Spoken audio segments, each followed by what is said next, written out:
3 ta narsaniga qat'iy amal qilaylik va mana shu 3 ta narsani hayotimizda qoida o'laroq bilaylik. Birinchisi, nima bo'lishidan qat'iy nazar inson sifatida qolaylik. Vahshiylashib ketmaylik. Nima bo'lsa ham iymonimizni, vijdonimizni saqlab qolaylik.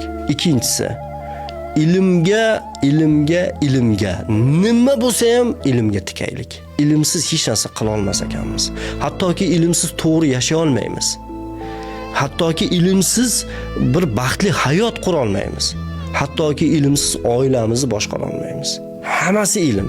Hattoki ilmsiz hojatxonaga to'g'ri kirib chiqa olmaymiz, Inoyatul aka. Ilmi bor hamma narsa. Hamma narsaning ilmi bor. Uchinchisi, oddiy, sodda, samimiy yashashni yo'lga qo'yaylik.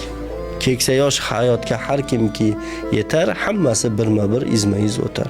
Hech kimsa dunyoda qolmas abadiy. Keldilar, ketamiz, kelishar, ketar.